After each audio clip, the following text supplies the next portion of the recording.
Hi hello నమస్తే జ్యోతి కిచెన్కి స్వాగతం. ఈరోజు మనము ఉప్మా తయారు చేద్దామండి. అయితే ఎట్లా తయారు చేద్దాము ఏంటి దానికి కావాల్సిన పదార్థాలు ఏంటో చూద్దాం రండి.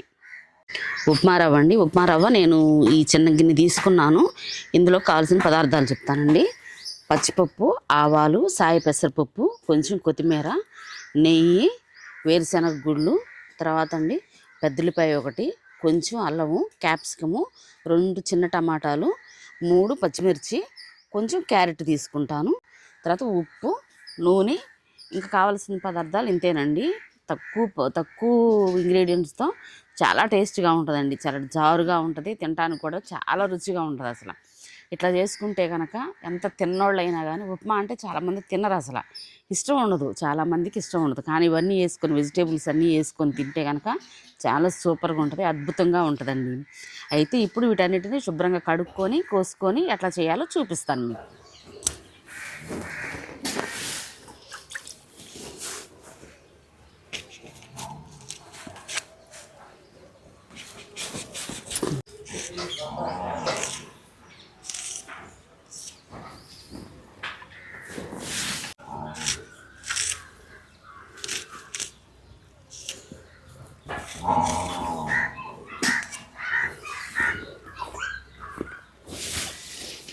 ఇవిగోండి కూరగాయలన్నిటినీ చక్కగా కడుక్కొని, అంటే క్యాప్సికమ్ కానీ, టమాటాలు, పచ్చిమిరపకాయలు, పెద్దుల్లిపాయలు, అల్లం అయితే ఇదిగోండి చిన్న చిన్న ముక్కలుగా కోసుకోవాలి. క్యారెట్, కొత్తిమీర ఇవన్నీ చక్కగా కడుక్కొని శుభ్రంగా చిన్న చిన్న ముక్కలుగా కోసి పక్కన పెట్టుకున్నానండి. ఇప్పుడు మనము పొయ్యి మీద బాండి పెట్టేసుకుందాం. బాండి కొంచెం వేడెక్కనిద్దామండి. కొంచెం ఆయిల్ పోసుకుందాము.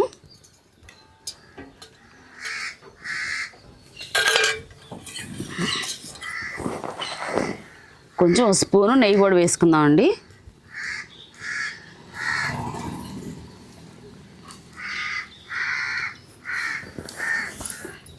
ఇప్పుడు మనం తాలింపు దినుసులన్నీ వేసుకుందాం. ఇప్పుడు వేసుకున్నామండి, అవి వేగుతున్నాయి. వేగిన తర్వాత మిగతా వేసుకుందాం. వేగినాయండి. ఇప్పుడు పెద్దలిపాయలు చిన్న చిన్న ముక్కలుగా కట్ చేసి పెట్టుకున్నాను, ఒక పెద్దలిపాయని. తర్వాత కొంచెం అల్లము వేసేసుకొని వీటిని కొంచెం వేగనిద్దాం.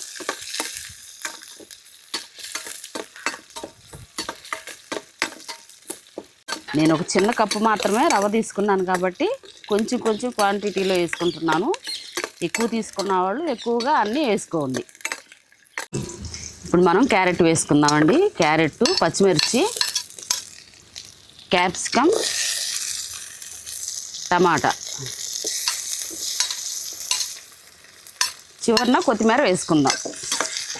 వీటిని కొంచెం వేగనిద్దాము. ఏ కప్పుతో అయితే రవ్వ తీసుకున్నామండి ఆ కప్పుతో 5 కప్పులు వాటర్ పోసుకోవాలనుకుంటున్నాం. వెజిటేబుల్స్ మొత్తం వేగిపోయినాయండి. వేగిపోయిన తర్వాతనే వాటర్ తీసుకుంటున్నాను. 2, 3,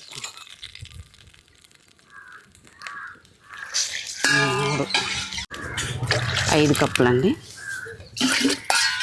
శనగగుళ్ళు ఇప్పుడు వేసుకుందామండి. వేయించడం కంటే కూడాను ఇట్లా వేసుకుంటేనే ఉడికితే చాలా టేస్ట్గా ఉంటాయి అసలు.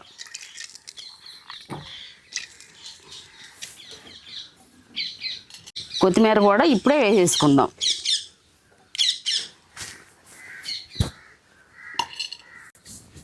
టేస్ట్కి సరిపడా ఉప్పు వేసుకుందాం.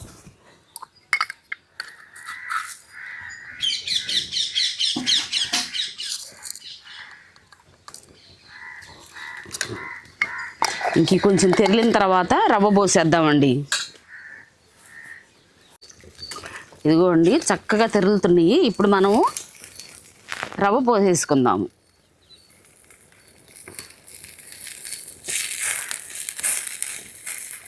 ఉండలు లేకుండా ఇట్లా పోసుకుంటూ తిప్పుకోవాలండి.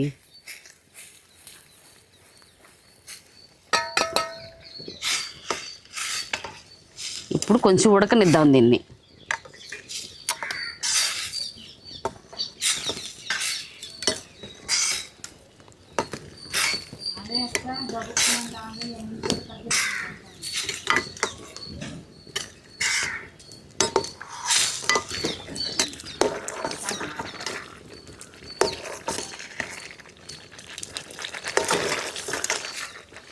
చక్కగా ఉడికిపోయిందండి. మనం ఇక దించేసుకోవటమేమో.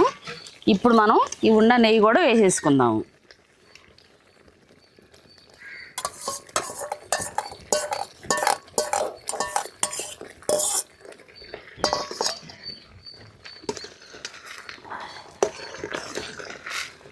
అయిపోయిందండి. ఇది చక్కగా ఉడికిపోయింది. ఇట్లా జారు జారుగా ఉంటేనే చాలా టేస్ట్గా ఉంటుంది. ఇప్పుడు దింపేసుకొని టేస్ట్ ఎలా ఉందో చూద్దాం.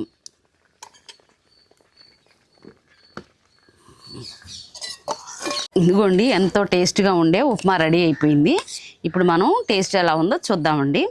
ముందు కొంచెం తిందాము.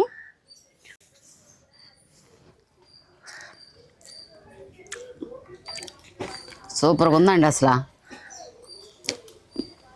చాలా టేస్ట్గా ఉంది. ఉట్టిదే తినేసేయచ్చు. నేనైతే కొంచెం పంచదార వేసుకొని తింటాను. నాకు పంచదార అంటేనే నాకు చాలా ఇష్టము. ఇందులోకి ఏ చట్నీ అయినా సరే వేసుకొని తినొచ్చండి. పంచదార అంటే ఇష్టం లేని వాళ్ళు చట్నీ వేసుకొని చక్కగా తినేసేసేయండి. పిల్లలు కూడాను చాలా ఇష్టంగా తింటారు. నెయ్యి కూడా బాగా వేసాం కదా, చక్కగా మంచి ఫ్లేవర్ ఇస్తుంది అసలు.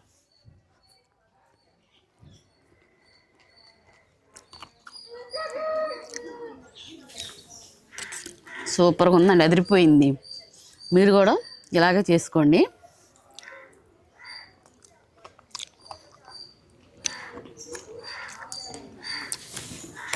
మన వీడియోని ఇంతవరకు చూసినందుకు చాలా థ్యాంక్స్. వీడియో కనుక నచ్చితే లైక్ చేయండి, షేర్ చేయండి, సబ్స్క్రైబ్ చేయండి. తప్పకుండా ఇట్లానే చేసుకొని చూడండి. ఎంత టేస్ట్గా ఉందో మీకే తెలిసిద్ది. Okay, bye.